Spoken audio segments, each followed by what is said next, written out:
Welcome to trigger విసుందర్. పెరుమాళ్ల ప్రణయ్ హత్య case తీర్పు ఈ రోజు వెలువడ్డది. ఈ నేపథ్యంలో మన స్టూడియోలో ఉన్నారు ప్రముఖ సామాజిక కార్యకర్త దేవి గారు. ఆమెతో మాట్లాడదాం. నమస్తే దేవి గారు. ప్రణయ్ కులదురంకర్ హత్య తర్వాత దాదాపు 6 ఏళ్ళు 5 ఏళ్ళ 9 నెలల తర్వాత ఒక తీర్పు వెలువడ్డది. ఏటుకి ఉరిశిక్ష, మిగతా వాళ్ళకి యావజ్జీవం పడ్డది. దీన్ని ఎట్లా చూడాలంటారు? మొదటి ఉరిశిక్ష సరైందా కాదా అనే చర్చ ఇప్పుడు పెట్టగలగటం అనవసరమైన ఒక విషయం చెప్పాల్సింది ఏంటంటే, యావజ్జీవ కారాగార శిక్ష అని మనం ఏదైతే అంటున్నాం, యావత్ జీవితం అంటే నీ జీవితం అంతా కటకటాల వెనకాల ఉండాలి అనేది కదా. అది 14 ఏళ్ళు కాకూడదు. అది జీవితాంతం అంటే జీవితాంతం ఉండాలి. లిటరల్గా వాళ్ళు చనిపోయే వరకు ఉండాలి. వాళ్ళు చనిపోయే వరకు ఉండడంలో, జైల్లో పెట్టడంలో ఈ న్యాయ వ్యవస్థకి సంబంధించిన బేసిక్ కాన్సెప్ట్ ఏంటంటే, నువ్వు అక్కడ ఉండడం ద్వారా నువ్వు చేసిన పనికి పశ్చాత్తాపడి అయ్యో నేను ఇది తప్పు చేశానే అని రియలైజ్ అవ్వడం. జైలు అనేది ఎందుకు పనిష్మెంట్ అంటే, ఎందుకు శిక్ష అంటే, నువ్వు దాన్ని తిరగా ఆలోచించుకొని నేను తప్పు చేశాను అని అంగీకరించడం కోసం, పశ్చాత్తాపడటం కోసం ఉద్దేశించబడిన విషయం. ఇప్పుడు మనం శిక్ష వేశాము. ఈ శిక్ష ఎవరికి వేశాము అనేది నా పెద్ద ప్రశ్న. ఇప్పుడు వాళ్ళకి వేసేసాము, న్యాయం జరిగింది, నిందితులకు వేశారు, న్యాయం జరిగింది అని అంటారు చాలా తేలిగ్గా. కానీ ఎవరికి న్యాయం జరిగింది? సరే, వాళ్ళు జైల్లో ఉండాలి, చట్ట ప్రకారం పట్టుకున్నారు, శిక్ష వేశారు, పోనీ లేటుగా అయినా వేశారు. కానీ 6 ఏళ్ల పాటు ఎదురు చూసిన తర్వాత అసలు ఈ ప్రణయ్ ఎవరు అనే ప్రశ్న వచ్చే దశ వచ్చిన తర్వాత, ఎందుకంటే జనం జ్ఞాపకాలు చాలా తక్కువ ఉంటాయి అనే ప్రశ్న వచ్చినప్పుడు మీరు ఒక తీర్పు వెలువడించారు. మొదటి ప్రశ్న ఏంటంటే, మీరు చెప్పిన సూత్రమే కదా న్యాయ వ్యవస్థలో, జస్టిస్ డిలేడ్ ఈజ్ జస్టిస్ డినీడ్ అని. మరి అట్లాంటప్పుడు ఇప్పుడు డినే చేసినట్ట ఇచ్చినట్ట మీరు ఈ శిక్ష పడడం సమంజసమే, శిక్షని ఆహ్వానిస్తూనే ఉన్నాము. కానీ ప్రశ్న ఏమొస్తుంది అంటే, ఇంత లేట్ ఎందుకైంది? ఒకటి. రెండోది, ఇట్లాంటివి 100 పైగా తెలంగాణలో జరిగాయి. వాటన్నిటిలో ఇంకేమీ వినపట్టం లేదేంటి? ఎంతకాలం పెండింగ్ పెడతారు? ఇది ఒక ప్రశ్న. ఇటీవల కాలంలో కోర్టులో వస్తున్న తీర్పులు చూస్తుంటే, అంటే ఈ తీర్పుని వదిలేస్తే చూస్తే ఇది పనిగట్టుకుని జరుగుతున్న డిలేనా అనే అనుమానం కూడా వస్తూ ఉంటుంది. ఎందుకంటే కొన్ని భావజాలాలు బలంగా జ్యుడిషియరీలో ఉన్నప్పుడు, కొన్ని ప్రెజుడీస్ బలంగా జ్యుడిషియరీలో ఉన్నప్పుడు ఇలాంటి విషయాల్లో తీర్పులు రావడం పనిగట్టుకునే లేట్ అయ్యే అవకాశం ఉంటుంది. ఒకటి.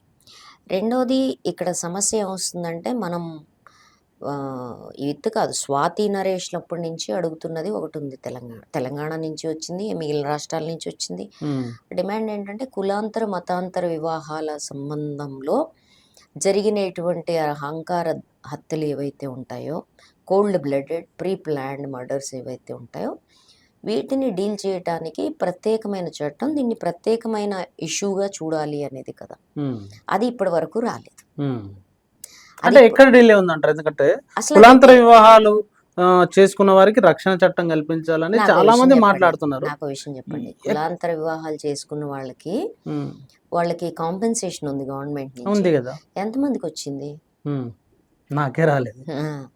అంచేత కులాంతర వివాహాలు చేసుకోవటాన్ని ప్రోత్సహిస్తాము అని చెప్పిన వాళ్ళే వాటిని పనిగట్టుకొని పట్టించుకోకుండానో దాన్ని వెనక్కి నెట్టేసే దశలోనూ ఉన్నారు.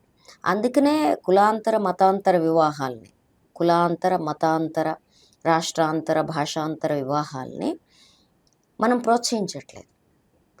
ఎండోగమి అనేది, అంటే ఒకే కులంలో లేకపోతే ఒకే సమూహానికి సంబంధించిన, కమ్యూనిటీకి సంబంధించిన వాళ్ళు అంతర్గత వివాహాలు చేసుకోవడం వల్ల అనేక రకాల జబ్బులు, వాళ్ళ జీనోటైపు వీక్ అయిపోతుంది అనేది మనకి బయోలాజికల్ స్టడీస్.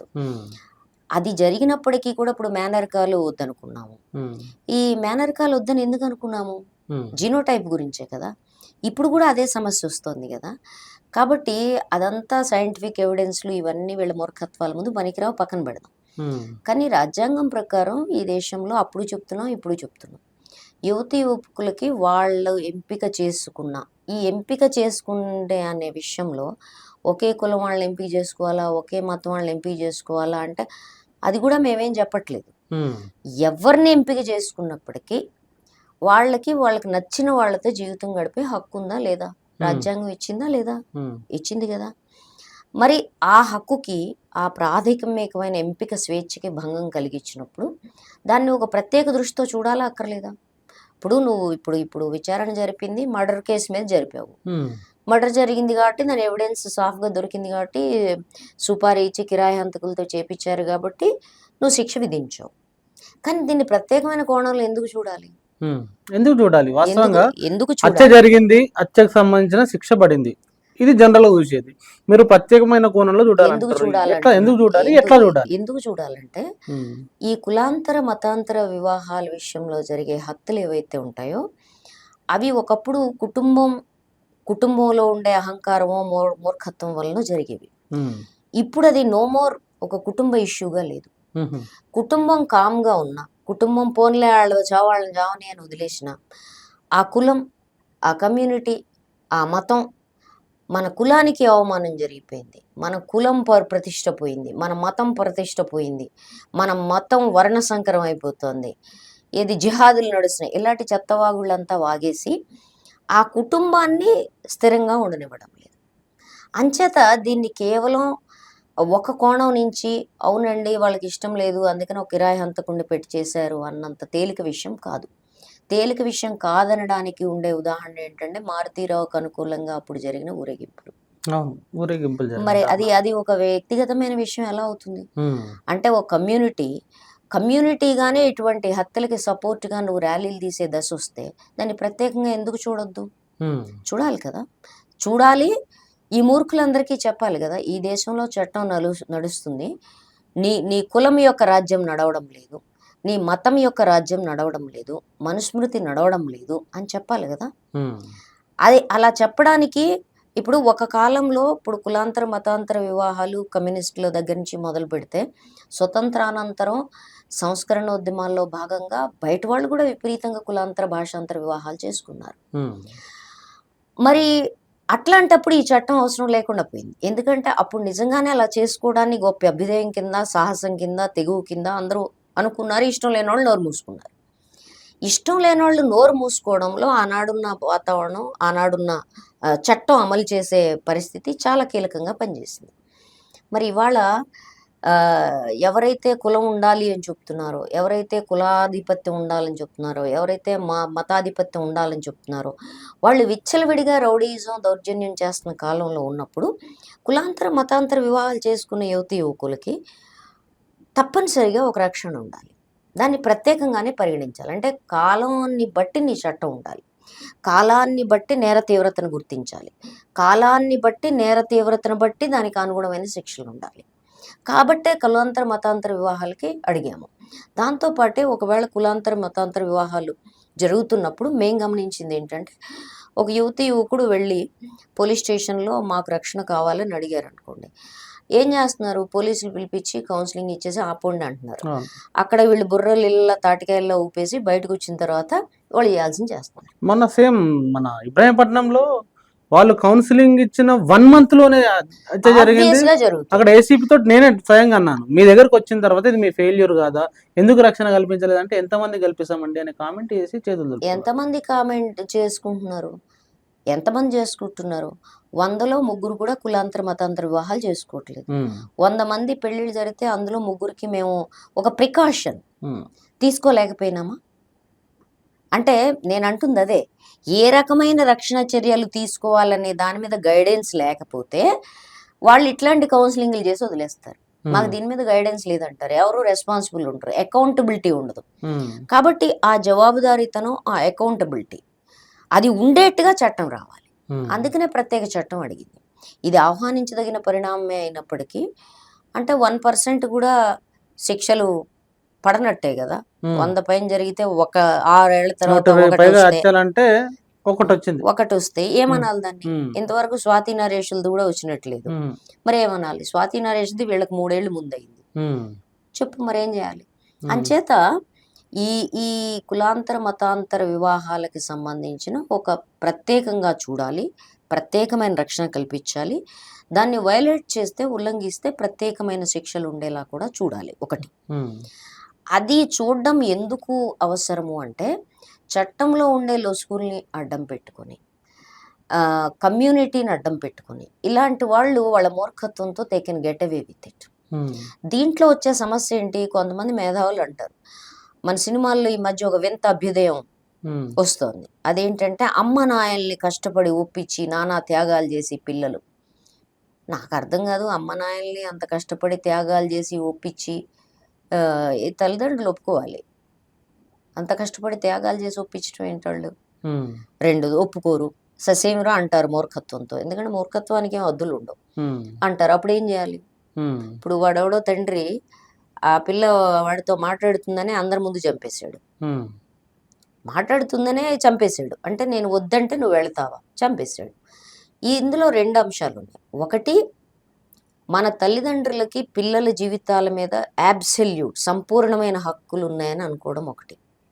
లేవండి, ఏ మనిషి మీద నీ సొంత బిడ్డల మీద కూడా నీకు అబ్సల్యూట్ పవర్స్ ఉండవు. రెండోది, ఆడపిల్లలకు సంబంధించి పూర్తి నియంత్రణ ఆధిపత్యము తండ్రులు అన్నలు మొగుళ్ళు వీళ్ళ చేతుల్లో ఉండడం. ఈ రెండు చాలా దారుణమైన విషయాలు. ఇవి రాజ్యాంగ వ్యతిరేకమైన విషయాలు, చట్ట వ్యతిరేకమైన విషయాలు. ఇది మన వాళ్ళు సాంప్రదాయం పేరు మీద, దాన్ని మన మన గొప్ప కుటుంబ వ్యవస్థ పేరు మీద ఆడవాళ్ళ మీద జరిగే ఈ కనపడని హింసనంతా ఏం చేస్తారు? ఇప్పుడు నేను 100 చెప్తాను మీకు. నేను అనంతపురం వెళ్ళాను. 100 పెళ్ళిళ్ళు జరుగుతున్నాయి, బాల్య వివాహాలు అని చెప్తున్నారు. కారణం ఏంటి? వాళ్ళందరూ చెప్పేది ఒకటే, పబ్లిక్గా ఆడపిల్లలందరూ చెప్తున్నారు. నేను ఆడపిల్ల లేచిపోతుంది, ఆడపిల్ల కుటుంబ మర్యాద వంట కలుపుతుంది, అదట కారణం. మగపిల్లవాడు కలపడా? వాడు లేచిపోతే కలపడా? అమ్మాయి ఒక్కతే లేచిపోదు కదా, ఏదన్నా పిట్టలతో కలిపి లేచిపోతుందా ఏంటి? కాదు కదా, మగపిల్లాడితోనే కదా. మరి ఆ పిల్లాడు లేచిపోయినప్పుడు వాడు నీ కుటుంబ పరువుని గంగలో కలిపినట్టే కదా. అంటే వాడు ఎంత చెడిపోయినా వెనక్కి తెచ్చుకోవచ్చు. ఇది పురుష అహంకారానికి, ఆ పురుష అహంకారం మన కుటుంబ వ్యవస్థలో ఎంత లోతుగా పనిచేస్తుంది అనడానికి ఒక నిదర్శనం ఈ పెళ్ళిళ్ళ సందర్భంలో బయటపడే విషయాలని. అందుకని మనం ఇక్కడ అర్థం చేసుకోవాల్సిన విషయం ఏంటి అంటే, ఇప్పుడు తల్లిదండ్రులకి తప్పనిసరిగా ఒక హక్కు ఉంది, బాధ్యత కూడా. అది ఏంటది? బాబు సుందర్, నువ్వు ఈ పెళ్లి చేసుకోబోతున్నావు, ఆ అమ్మాయి కరెక్ట్ కాదు, ఆ అమ్మాయికి సంబంధించిన అంచనా ఇది, నువ్వు సుఖపడవు, నీ స్వభావానికి ఆ అమ్మాయికి కంపాటబిలిటీ ఉండదు, చెయ్యి, కౌన్సిలింగ్ చెయ్యి. సుందర్ నీ కొడుకు, నువ్వు వాడికి నచ్చ చెప్పుకోవడానికి లేకపోతే నీ అభిప్రాయం చెప్పడానికి పూర్తి హక్కు ఉంది. అమ్మాయికి కూడా నువ్వు అలా చెప్పొచ్చు, నువ్వు ప్రేమించిన సుందర్ ఉత్తి వెధవమ్మ, వాడు నీకు వలేసాడు, వాడేం పనికి మాలినోడు, వాడు చెప్పిన అన్ని అబద్ధాలు. ఖచ్చితంగా నీకు ఆ హక్కు ఉంది, నీ పిల్లకి నీకు చెప్పుకునే హక్కు ఉంది. కానీ అప్పటికి కూడా కాదు అన్నారు అనుకో ఇద్దరు, అప్పుడు ఏం చేస్తావు నువ్వు? ఇప్పుడు వాళ్ళిద్దరూ మేజర్స్ అనుకో, ఏం చేస్తావు అప్పుడు? ఏం లేదు, నీకు ఇష్టం ఉంటే పెళ్ళికెళ్ళు, ఇష్టం లేకపోతే మానేసుకుని ఇంట్లో కూర్చో, అది తప్ప నీ దగ్గర చాయిస్ లేదు. దీన్ని నువ్వు అంగీకరించినప్పుడు, మారుతీరావు అప్పుడు కూడా చెప్పిన విషయం అదే, నీ బిడ్డను నువ్వు నిజంగా ప్రేమిస్తే, ప్రణయ్ అద్భుతమైన వాడు, ఆదర్శవంతుడు, ఇవన్నీ మనం అనక్కర్లేదు. అతను బతుకుంటే ఒక వైలెంట్ మంచి ప్రేమికుడిగా జీవితాంతం ఉండేవాడా, ఒక వైలెంట్ భర్తగా మారేవాడు, వీడు ఉన్నాం. ఇప్పుడు అతను లేడు కాబట్టి మనం అనుకోవచ్చు అద్భుతమైన ప్రేమికుడిగా ఉండేవాడు అని అజెంప్ట్ చేసుకుంటాం, ఎందుకంటే చనిపోయిన వాళ్ళ గురించి అంత మంచిగా మాట్లాడతాం కాబట్టి. కానీ అతను వైలెంట్గా నిజంగా మారుంటే ఆ అమ్మాయి వెనక్కి రావడానికి ఫాల్ బ్యాక్ మెకానిజంగా మారుతీరావు బతుకుండాలి కదా. మారుతీరావు కుటుంబం సపోర్ట్ సిస్టమ్ రెడీగా ఉండాలిగా పిల్ల కోసం. నువ్వు తప్పు చేస్తున్న ఆ బిడ్డ అని అనుకున్నప్పుడు, ఆ బిడ్డ ఆ తప్పు నుంచి తెలుసుకున్న తర్వాత తిరిగి వచ్చే దారి నువ్వు ఓపెన్ ఉంచాలి కదా, అంతే కదా. కాబట్టి మనం వద్దని చెప్తాము, ఇది తప్పు చేస్తున్నావు అని చెప్తాము, అయినప్పటికీ వాళ్ళతో మన సంబంధాలు ఎందుకు కొనసాగిస్తాం పిల్లలతో అంటే, మీరు తప్పు చేసింది నిజంగా తప్పు జరిగి ఉంటే, మన అంచనా తప్పు కావచ్చు, వాళ్ళ అంచనా తప్పు కావచ్చు, ఉంటే తిరిగి వచ్చే దారి ఒకటి మన దగ్గర ఓపెన్ ఉండాలి పిల్లలకి. అది లేకుండా తల్లిదండ్రులు మూర్ఖంగా ప్రవర్తించడం అంటే, నీకు పిల్లల కంటే కులానికి సంబంధించిన కుహనా ప్రతిష్ట ఎక్కువైపోయిందా, అది కూడా నీ కమ్యూనిటీ అంతా రెచ్చగొడితే రెచ్చిపోతావా? అంటే నీ బిడ్డ సుఖం కోరుకోవాల్సిన తండ్రి ఈ ఈ అబద్ధపు ప్రతిష్టలు, పరువు ప్రతిష్టలు వెనకాల పరిగెడితే, మీరు అన్నారు కదా తండ్రి ప్రేమ పేరుతోటి ఆర్జీవి ఏకంగా మారుతీరావు ఈ దాని మీద ఒక సినిమానే తీసినారు కదా. తండ్రి ప్రేమ, తల్లి ప్రేమ ఇవన్నీ మనకి ఎక్వైర్డ్ క్యారెక్టర్స్ మానవ జాతికి. నువ్వు ఎంత ఎక్వైర్ చేసుకున్నా ఒక విషయం గుర్తుపెట్టుకోవాలి. అదేంటి అంటే, ఇప్పుడు పిట్టలు ఎగిరిపోయినాయి అనుకో, మళ్ళీ వాటి తల్లిదండ్రులతో వాటికేం సంబంధం ఉండదు. కానీ మనిషి ఎక్వైర్ చేసుకున్న క్యారెక్టర్లు వాళ్ళు వెళ్ళిపోయిన తర్వాత కూడా వాళ్ళు మన పిల్లలనే స్పృహ ఉంటుంది. మనకు మెదడు ఉంది కాబట్టి ఈ భావోద్వేగాలు ఉంటాయి. అదే సందర్భంలో పిల్లలకి రెక్కలు వచ్చిన తర్వాత వాళ్ళ బదులు నువ్వు ఎగరలేవు. అది ప్రేమ అనిపించుకోదు, అది కంట్రోల్ అనిపించుకుంటుంది. కంట్రోల్కి ప్రేమకి తేడా తెలియని వాళ్ళందరూ తండ్రి ప్రేమని ఊరికే హైలైట్ చేసి తీయక్కర్లేదు. జనాలకి సొమ్ములు రావటం కోసం వాళ్ళు ఏమైనా తీస్తారు. అది అసలు డిస్కషన్ పాయింటే కాదు. ఎందుకంటే తల్లిదండ్రుల ప్రేమ కావచ్చు, ఈవెన్ ఓవర్ అబ్సెసివ్గా ఉండే ప్రేమికుడి ప్రేమ కావచ్చు, ప్రతిదానికి ఒక లిమిట్ ఉంది. అన్లిమిటెడ్ లవ్ ఏదైతే ఉందో అది సమాధి అవుతుంది. ఈ విషయంలో శరత్ ఎప్పుడో చెప్పాడు, ఏమిటి నువ్వు నన్ను బంధించి మన పెళ్ళికి ప్రేమకి సమాధి కడదాం అనుకుంటున్నావా, పెళ్లి చేసుకున్నాడు అడుగుతుంది శరత్ హీరోయిన్. ఎప్పుడో 125 ఏళ్ల క్రితం అడిగింది. ఇప్పటికి కూడా మన వాళ్ళకి ఆ బుద్ధి రావడం లేదు. సో విషయం ఏంటంటే, పిల్లల పట్ల అబ్సెషన్ని, పిల్లల జీవితాలని కంట్రోల్ చేయడాన్ని తల్లి ప్రేమ తండ్రి ప్రేమ అందామా? పోనీ రవీంద్రనాథ్ ఠాగూర్ని, ఖలీల్ జిబ్రాల్ని ఒకసారి తలుచుకున్న వాళ్ళకి దండం పెట్టి వాళ్ళు ఏం చెప్పారు, పిల్లలు నీ వాళ్లే కానీ నీకు వాళ్ళ మీద ఏ హక్కులు లేవు అన్నారు ఖలీల్ జిబ్రాల్. నీలోంచే వస్తారు కానీ వాళ్ళు నీ వాళ్ళు కాదు. ఎందుకు చెప్పాడు ఆ విషయం? ఎందుకంటే నీ లిమిట్స్ తెలుసుకోమని చెప్పాడు. అట్లాగే వాళ్ళు నీలాగా ఉండాలని ఆశించకు, వాళ్ళు వాళ్ళలాగానే ఉంటారని చెప్పాడు. రవీంద్రనాథ్ ఠాగూర్ ఏమంటాడు, నువ్వు పిల్లల్ని నిజంగా ప్రేమిస్తే వాళ్ళకి స్వేచ్ఛనివ్వు అంటాడు. వాళ్ళు నేర్చుకోవడానికి తప్పులు చేయడానికి స్వేచ్ఛనివ్వు అంటాడు. ఓకే, మనకేంటంటే ఆత్రం ఉంటుంది. పిల్లవాడు ఓవరింగ్ పేరెంటింగ్ అంటారు దాన్ని. పిల్లవాడు పడిపోతాడని వాడు పడనీయకుండా నువ్వే పట్టుకోడు. వాడు పడకపోతే నేను పడితే దెబ్బ తగులుతుంది, నేను పడకుండా ఉండాలి అనే విషయం ఎప్పుడు నేర్చుకుంటాడు? సింపుల్ పేరెంటింగ్ సూత్రం ఇది. నువ్వు దాన్ని మానిటర్ చెయ్యి, వాడికి దెబ్బ తగలకుండా ఉండే జాగ్రత్తలు తీసుకో, అంతే తప్ప వాడిని పడనీయకుండా ఆపకు. వాడు పడాలి, పడిన తర్వాత నొప్పి తెలియాలి, నొప్పి తెలిసిన తర్వాత వాడు అమ్మయ్య పడితే నొప్పి తెలుస్తుంది, నేను జాగ్రత్తగా నడవాలని తెలుసుకుంటాడు. అది నేర్చుకోవడంలో భాగం, నేర్చుకునే క్రమంలో భాగం. ప్రపంచంలో తప్పులు చేయకుండా నేర్చుకున్నాడు ఎవ్వడూ లేడు. అంచేత నేను ఎవరైనా తల్లిదండ్రులు మేము ఏమి తప్పులు చేయలేదంటే వాళ్ళు మనుషులు కాదని అర్థం. మీకేం డౌట్ అక్కర్లేదు. అందుకని ఈ తల్లి ప్రేమలు తండ్రి ప్రేమలు ఓవర్ ఎగ్జాజరేట్ చేసి చెప్పొద్దండి. ఇక్కడ సమస్య ఏంటంటే, తల్లిదండ్రులకి పిల్లల మీద ప్రేమ ఉంటుంది, పిల్లలకి తల్లిదండ్రుల మీద ఉండదా? పోనీ అట్లా అందామా? అట్లాగా అనుకుంటే నీ కుటుంబ వ్యవస్థ ఎంత పనికిమాలిన వ్యవస్థ. ఒక 18 ఏళ్ళు 20 ఏళ్ళు కలిసి ఉన్న పిల్లలు నీ పట్ల కనీస ఆప్యాయత చూపించలేని దశలో నువ్వు పిల్లల్ని పెంచుతున్నావు అంటే ఎందుకు నీ కుటుంబ వ్యవస్థ తగలేసుకోనా? అది కూడా సమస్య వస్తుంది కదా. అంచేత తండ్రి ప్రేమ అంటే ఏంటి? పిల్లలు అడిగిందంతా ఇచ్చేయడం తండ్రి ప్రేమ, అపురూపంగా చూసుకోవడం తండ్రి ప్రేమ. నాకు ఇవన్నీ పేరెంటింగ్లో పెద్ద సమస్యలు. ఒక ఆమె వచ్చి అంటుంది, నా పిల్ల తల దిండు దగ్గర అది పెట్టుకుంటుంది సెల్ ఫోను, అది లేకుండా బతకలేను అంటుంది, నాకు చాలా భయంగా ఉంది, అర్ధరాత్రి వరకు చాటింగ్ చేస్తుంది, మీరు సైబర్ క్రైమ్ గురించి చెప్పారు కదా, ఏం చేయను నా పిల్ల గురించి? దానికి సింపుల్ పరిష్కారం ఉంది, సెల్ ఫోన్ తీసేసుకోండి. 12 ఏళ్ల పాప దగ్గర సెల్ ఫోన్ ఉండాల్సిన, స్మార్ట్ ఫోన్ ఉండాల్సిన అవసరం ఏం లేదు. అంత సెక్యూరిటీ అది ఇది అనుకుంటే ఓ బటన్ ఫోన్ కొని, నువ్వెందుకు స్మార్ట్ ఫోన్ కొనిచ్చినావు అంటే వాళ్ళ ఫ్రెండ్స్ అందరికీ ఇంకా ఉండొచ్చు. నీ అవసరాలు, నీ కూతురు అవసరాలు ఏంటి, వాళ్ళ అవసరాలు ఏంటి చూడకుండా వాళ్ళు వాతలు పెట్టుకున్నా నువ్వు పెట్టుకుంటావా? మరి నువ్వు భయపడబాకు అప్పుడు. అంటే మీరేదన్నా చేయండి, గాల్లో పరిష్కారాలు వెతకండి. తల్లిదండ్రులు పిల్లలతో ఎప్పుడు కఠినంగా ఉండాలో, ఎప్పుడు రూల్స్ సెట్ చేయాలో, లిమిటేషన్స్ సెట్ చేయాలో తెలియకపోతే మీ పిల్లలు ఎప్పటికీ బాగుపడరు. అసలు నేను వచ్చి బయట ఇంటర్ఫీర్ అవడమే మీ పిల్లకి హాని. మీ అథారిటీని పిల్లల మీద అది తగ్గించడం అవుతుంది. అందుకని ఈ పేరెంటింగ్లో కొన్ని ప్రాథమిక సూత్రాలు తెలుసుకోకుండా పువ్వుల్లో పెట్టి పెంచాడండి, ఏమో నువ్వు పువ్వుల్లో పెట్టి అతిగారాబం చేసినందువల్లే నా కోరుకున్న ప్రణయాన్ని ఇవ్వలేదని పోయిందేమో, ఆ కోణం నుంచి కూడా చెప్తా. మరి నేను ఇప్పుడు నువ్వు అడిగినవన్నీ ఇచ్చావు, కొండ మీద కోతి తెచ్చి ఇచ్చావు, నాకు ఇదిగో ఈ ప్రణయ్ అనే కోతి కావాలన్నది నువ్వు ఇవ్వలేదు, ఆమె వెళ్ళిపోయింది, అప్పుడేమంటావు నువ్వు? ఆ లాజిక్కి మరి అడుగుతున్నా నేను. దేవి గారు ఇక్కడ ఇంకో విషయం ఏంటంటే బేసిక్గా మీరు ఇంతకుముందు చర్చించినట్టు ఈ కుల దురహంకార హత్యలు జరిగిన లేదు క్యాస్ట్ డిస్క్రిమినేషన్ సంబంధించి ఎస్సీ ఎస్టీ అట్రాసిటీ కేసులు పెట్టిన సందర్భంలో కూడా చాలా వరకు ఏదో ఒక దగ్గర మభ్యపెట్టో ప్రలోభపెట్టో భయపెట్టో బెదిరించో ఆ కేసుల నుంచి వెనకకి తీసుకొస్తున్నారు. అవి చాలా ఉదంతాలు చూస్తున్నాం. కానీ ఈ కేసులో 6.5 ఏళ్ళ నుండి దాదాపు ఆ, అమృత నిలబడ్డ తీరు, ప్రణయ్ వాళ్ళ ఫ్యామిలీ నిలబడ్డ తీరు ఎట్లా చూడాలంటారు దీన్ని? వాళ్ళ చాయిస్ లేదు.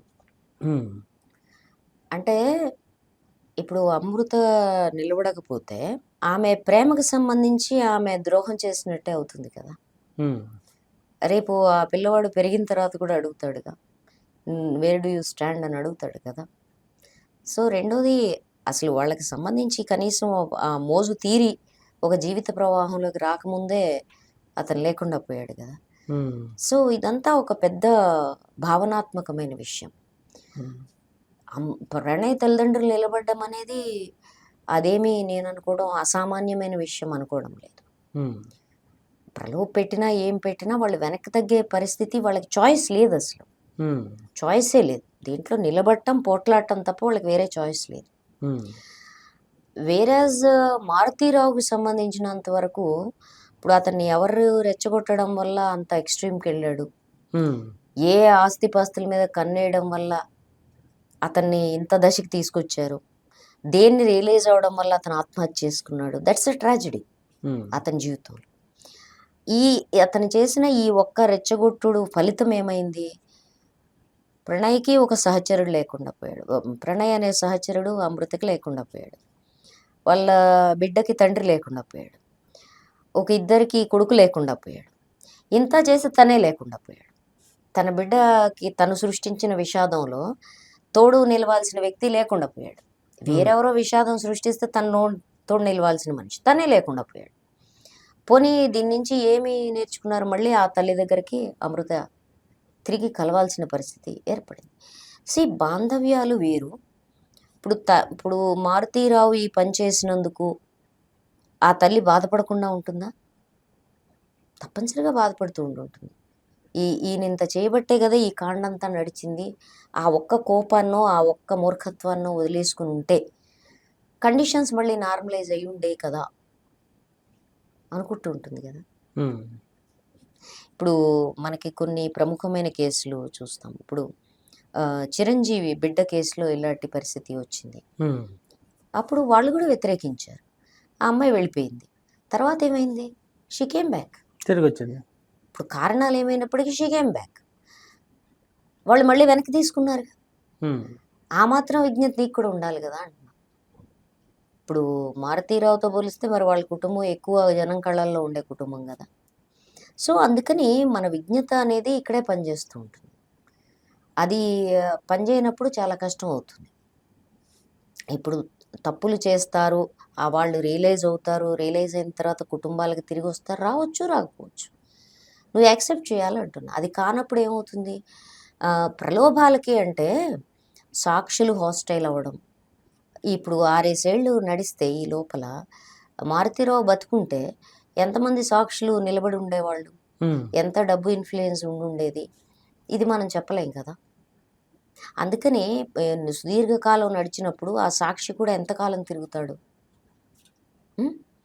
ఆ, అసలు ఇవి కోర్టు కథలు చాలా భయంకరంగా ఉంటాయిలేండి. అదే మారుతీరావు బతుకుంటే ఏంటి పరిస్థితి, సాక్షుల్ని సాక్షులు తారుమారు చేసే అవకాశం ఉంది అన్నారు. చెప్పలేం కదా అది. ఇప్పుడు అతను అదే పట్టుదల మీద ఉండి ఉంటాడు. తప్పనిసరిగా తనని తాను రక్షించుకోవాల్సిన పరిస్థితి వచ్చినప్పుడు ఏ జీవైనా అట్లే ఉంటుంది. ఉమ్, అతను బతుకుంటే సాక్షులందరూ వచ్చి చెప్పుకునేవాళ్ళ. ఉమ్, ఎంత హై ప్రొఫైల్ ప్రజా సంఘాలు కనుక ఇన్వాల్వ్ కాకుండా ఉన్నట్లయితే ఉమ్, పరిస్థితి ఇట్లా ఉండేదా? ఉమ్, మరి ఇప్పుడు 120 కేసుల్లో అన్ని హై ప్రొఫైల్ కేసులు కాదు కదా. ఉమ్, కానప్పుడు వాటి కేసుల పరిస్థితి ఏంటి? వారికి ఎవరైనా సాక్ష్యం ఇవ్వడానికి అసలు వచ్చారా లేదా?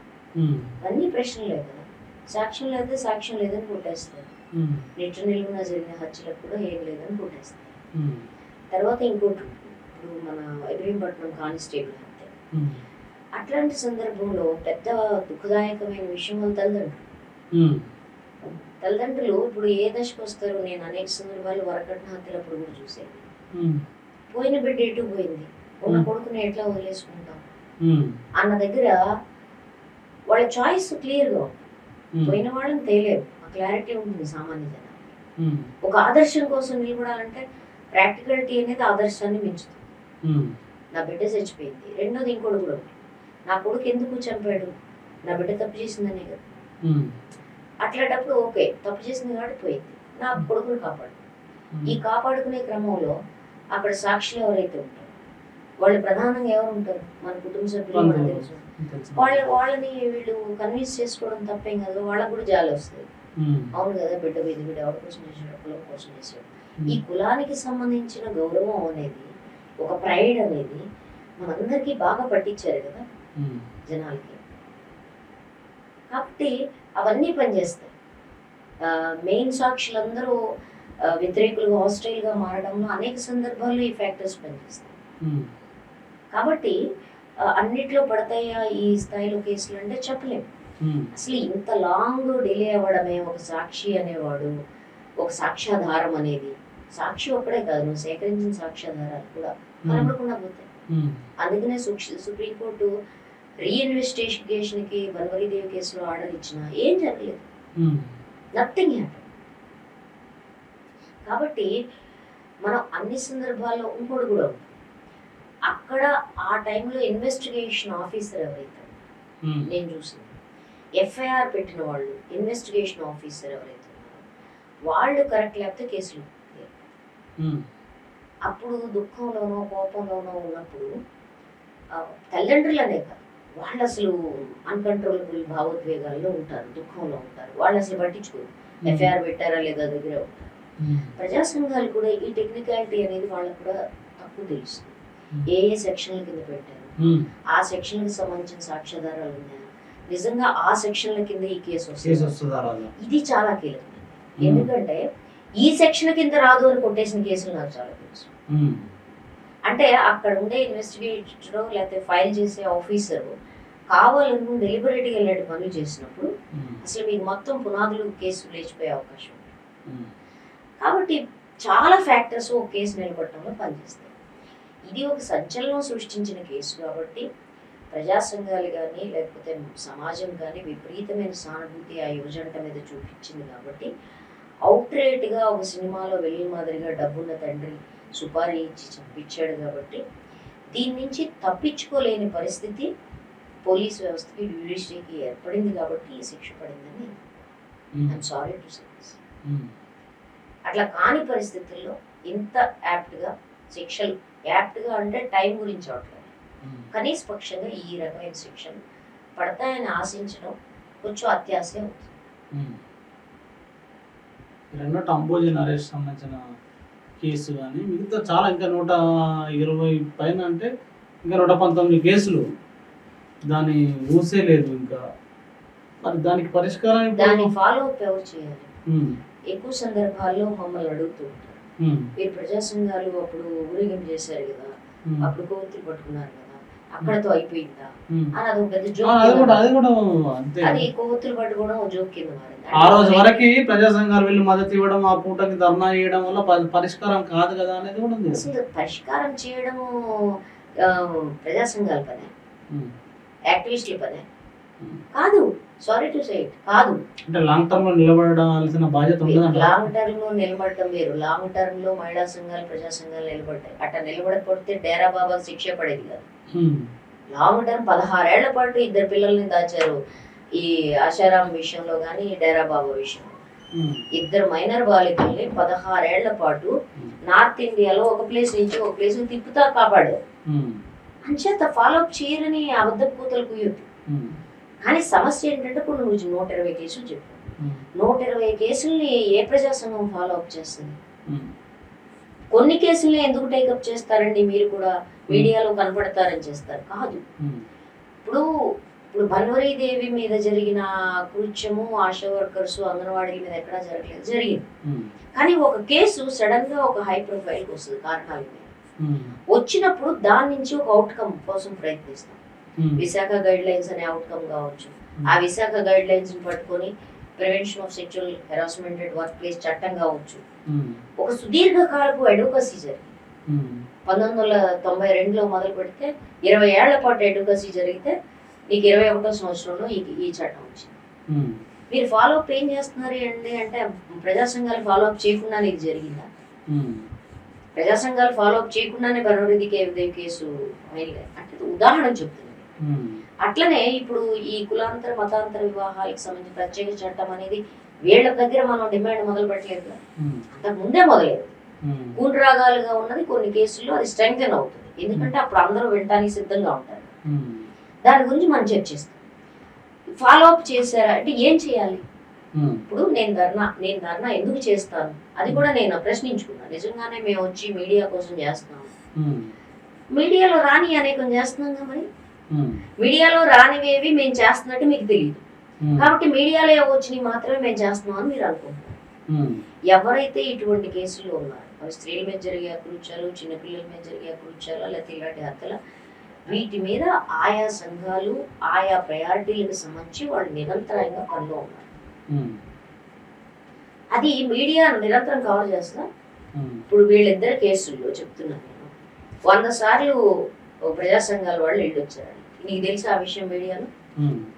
తర్వాత ఒక ఇక్కడ మన రంగారెడ్డి జిల్లా వికారాబాద్ కి సంబంధించిన కేసు ఒకటి జరిగింది, గుర్తుందా మీకు? ఒక ముస్లిం అమ్మాయి ఒక దళిత అబ్బాయికి సంబంధించి, నేను పేర్లు చెప్పట్లేదు, జరిగింది కదా.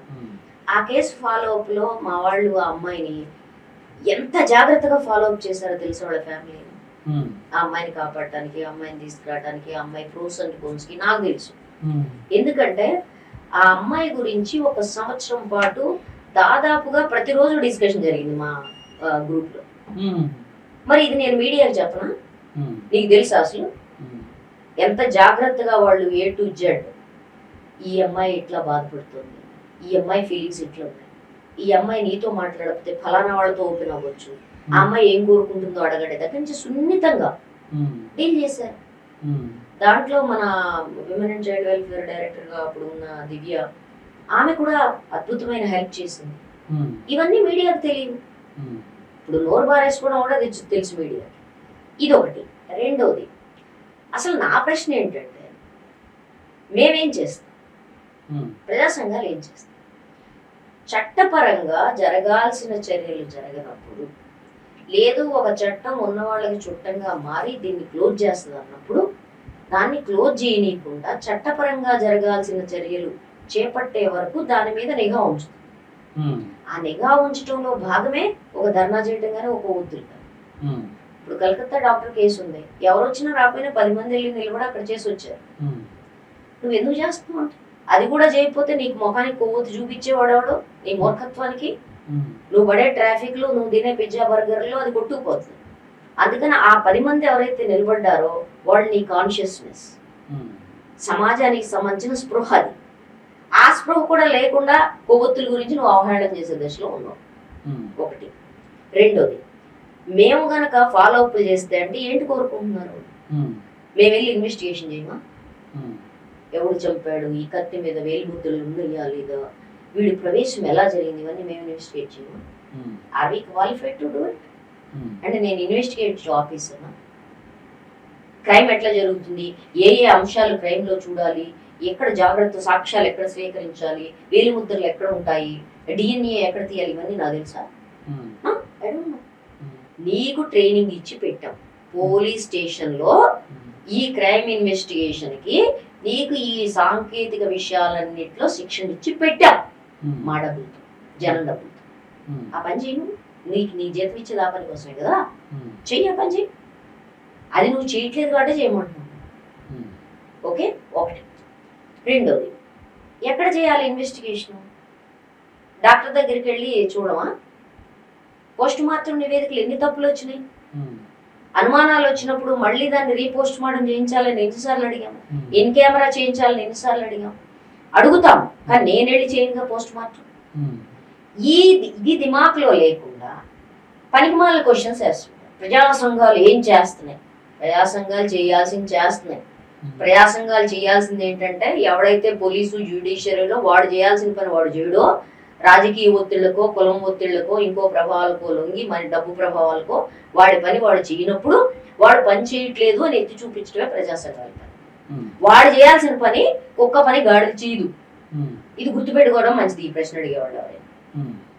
మా పని ఏంటి? ఇప్పుడు ఈ కేసు వచ్చింది, ఈ కేసులో ఉండే విషయాల్ని మేము చెప్పడము అంటే వాళ్ళిద్దరి పట్ల ఏదో విపరీతమైన ప్రేమ ఉండడం వల్ల చెప్పడం లేదు. వాళ్ళ పట్ల మాకు సానుభూతి, సహానుభూతి కూడా ఉంది. అదే సందర్భంలో అట్లాంటి వేలాది మంది యువతి యువకులు వాళ్ళు ఇష్టపడిన, ఇది రాజకీయమైన విషయం కూడా కాదు, వాళ్ళు ఇష్టపడిన వ్యక్తితో జీవితం గడపాలనే ఒక చిన్న కోరికని ఎందుకు మీకు వాళ్ళని దూరం చేస్తున్నారనేది కదా ప్రశ్న. ఇది మనుషులందరూ వేసుకోవాల్సిన ప్రశ్న. దీనికి చట్టం సహాయం చేయాలి, వాళ్ళకి రాజ్యాంగపరమైన హక్కు అది.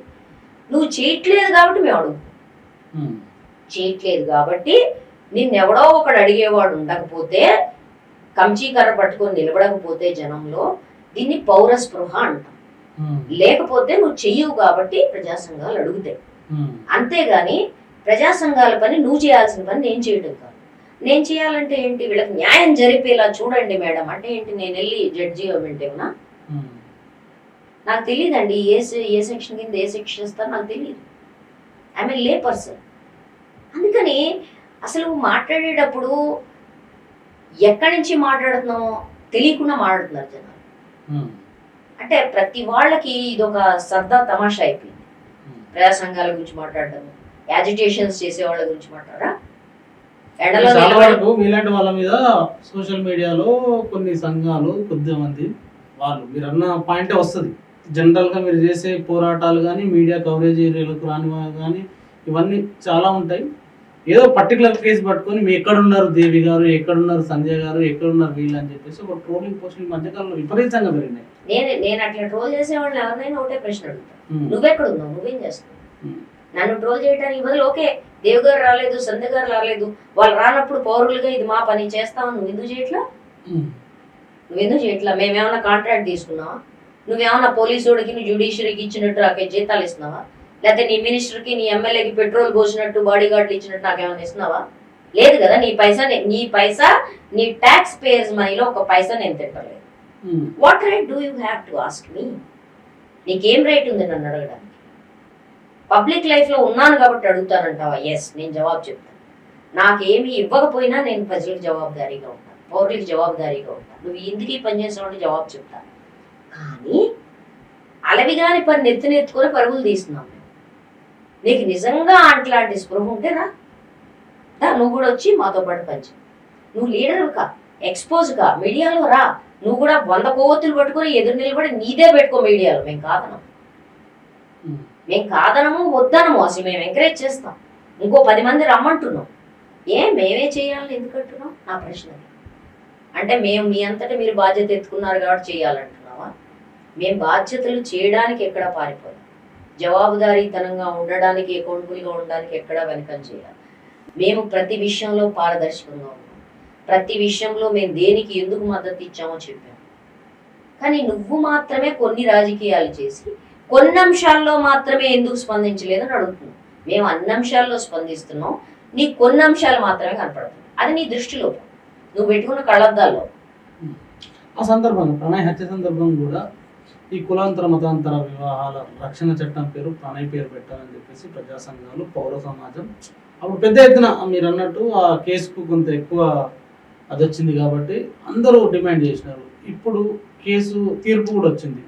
సో ప్రజా సంఘాల పోరాటం అంటారా, ఫ్యామిలీ పోరాటం అంటారా, మొత్తంగా ఒక పాజిటివ్ తీర్పు అయితే వచ్చింది. ఈ సందర్భంగా ఆ చర్చను రేకెత్తించడానికి ఏం చేయాలి? ఆ చర్చని మనం ప్రత్యేకంగా రేకెత్తించినప్పుడు ఇప్పుడు బన్వరీ దేవి కేసులో 21 సంవత్సరాల తర్వాత పోష్ యాక్ట్ వచ్చిన దాని ఇంట్రొడక్షన్ లో దాని పూర్వాపరాలు చెప్తారు. ఏమంటే బన్వరీ దేవి ఇలా జరగడం వల్ల, ఈ విశాఖ గైడ్ లైన్స్ రావడం వల్ల దాని కొనసాగింపులో ఈ చట్టం వచ్చింది అని చెప్తారు. ఇప్పుడు మేము ఆ చట్టం చెప్పేటప్పుడు కూడా ఆ చరిత్ర అంతా చెప్తాం. అట్లాగే ఇట్లాంటి కులాంతర మతాంతర వివాహాలకు సంబంధించిన చట్టం వస్తే అని క్వశ్చన్ మార్క్ వేస్తాం. ఎందుకంటే దాన్ని రానియకుండా చూసే శక్తులు చాలా బలంగా ఉన్నాయి. అంబేద్కర్ రాజీనామా ముందు నుంచి, అంబేద్కర్ రాజ్యాంగ రచనకు ముందు నుంచి ఈ శక్తులు చాలా బలం. ఇప్పుడు ఆర్ఎస్ఎస్, బీజేపీ అని మాట్లాడటం కాదు, అప్పుడు కాంగ్రెస్ లో ఉన్న మితవాదులందరూ కూడా ఇదే కోపం. వాళ్ళు ఏ పార్టీలో ఉన్నారు కదా, ఏ భావజాలంతో. లేకపోతే ఒక కేబినెట్ మినిస్టర్ పెట్టిన ప్రపోజల్ ఒక అధికార పక్షంలో ఓడిపోవడం అంటే అర్థం ఏంటి? అంబేద్కర్ కాదు కదా జరిగింది, అదే కదా జరిగింది. అందుకని ఈ ప్రతీక శక్తులు ఏవైతే ఉన్నాయో, ఈ ప్రతీక శక్తులు ఇటువంటి చట్టాన్ని రాణిస్తాయా అనేది వాళ్ళు ఉన్న పరిస్థితుల్లో పెద్ద ప్రశ్న. ప్రజా సంఘాలు పుష్ చేస్తున్నాయి ఎంతవరకు? ఇప్పుడు యంగ్కి సంబంధించి ఏ ఉత్తరం అయితే మా ఇష్టమైన వాళ్ళు పెళ్లి చేసుకోవాలని కోరుకుంటున్నారో వాళ్ళకి వీటితో పని లేదు పాపం. వాళ్ళకి రాజకీయాలతో పని లేదు, చట్టాలతో పని లేదు.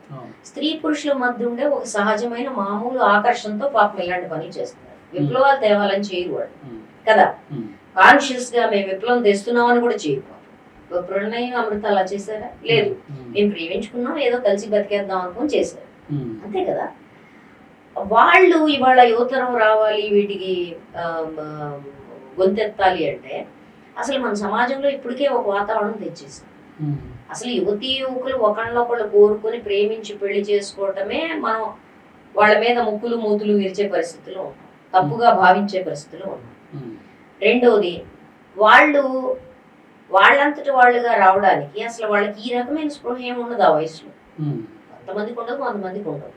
ఉద్యమాలు కొంచెం సోషల్ మీడియా ఉద్యమాలుగా లేవు కాబట్టి, ఇంకా ఫిజికల్ ఉద్యమాలుగానే ఉన్నారు ఎక్కువ భాగం కాబట్టి, వాళ్ళు దీనికి యాక్సెస్ కూడా ఉండదు.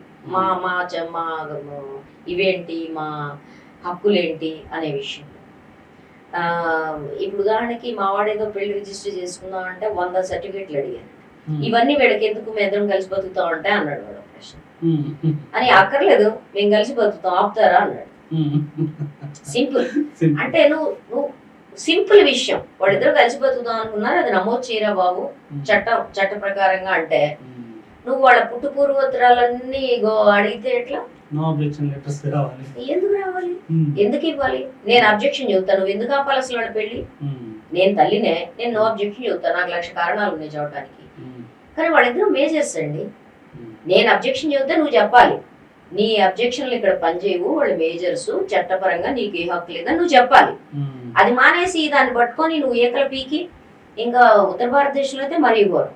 బోర్డు పెట్టగానే వాళ్ళు ఏ మతానికి చెందిన వాళ్ళు చూసి అసలు ప్రేమే నేరమవునా అన్న దశలో నీకు సజీవ సమాధి కట్టిస్తాం అనే దశలో ఉత్తర భారతదేశం ఉంది. కాబట్టి అసలు ఒక సామాన్యమైన ఆకాంక్షని, చిన్న కోరిక పాపం, ఆ కోరికని మన యువతరానికి లేకుండా చేసే దశలో ఆ యువతరం ఇవాళ ముందుకు వచ్చేసి మాకు ఇలాంటి చట్టం కావాలని నిలబడుతుందని నేను అనుకోను. ఎందుకంటే కులం పట్ల గర్వము, మతం పట్ల, మత దురహంకారం పట్ల గర్వము, కుల హత్యల పట్ల గర్వము, కుల గౌరవం పట్ల గౌరవము, ఈ హత్యల పట్ల అప్రిసియేషన్, హత్యల్ని సమర్థించడం పట్ల అప్రిసియేషన్, ఇలాంటిది నువ్వు సమాజంలోకి తీసుకొచ్చిన తర్వాత హూ స్టాండ్స్? ఇలాంటి చట్టాల కోసం ఎంతమంది నిలబడతారు? నువ్వు వాతావరణం మొత్తాన్ని కలుషితం చేసేసిన తర్వాత ఆ కార్బన్ డైఆక్సైడ్ పీల్చడానికి వాడు అలవాటు పడిపోయిన మురుగు, మా వాడు చెప్తుంటారు ఇక్కడ మూసీ నది పక్కన ఉన్నారు, ఎట్లా ఉంటారు అంటే ఏమో ఇది మాకేం రాదు, రెండోది ఇది రాకపోతే కూడా ఏదో లోటుగా ఉంటుంది అంటారు.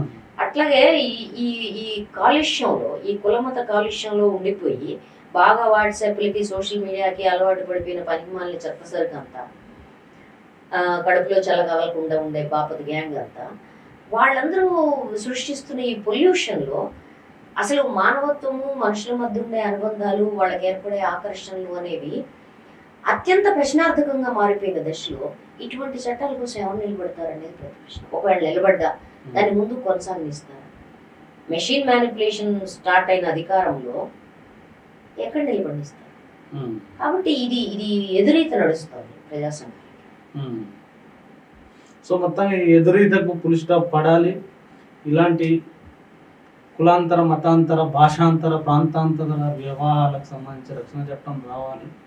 అట్లా మీ ప్రజా సంఘాలు, పౌర సమాజం కూడా దానికోసం ఫైట్ చేయాలి. మీడియా పాత్రలో భాగంగా, సోషల్ మీడియా పాత్రలో భాగంగా మేము కూడా అట్లా ప్రయత్నం చేస్తాం. Thank you very much. ప్రజలు విన్నారు కదా, జస్టిస్ డిలేడ్ జస్టిస్ డినైడ్ అన్నట్టు. చాలా లేట్గా వచ్చింది ఇది, చాలా ముందే రావాల్సింది, లేట్గా వచ్చినందుకు సంతోషం అనే విషయాన్ని దేవి గారు అన్నారు. దాంతోపాటు దాని చుట్టూ ఉన్న అనేక అంశాలని మీ ముందు ప్రస్తావించారు. మరి వాటిపైన మీ కామెంట్ కూడా. Thank you very much. చూస్తూనే ఉండండి.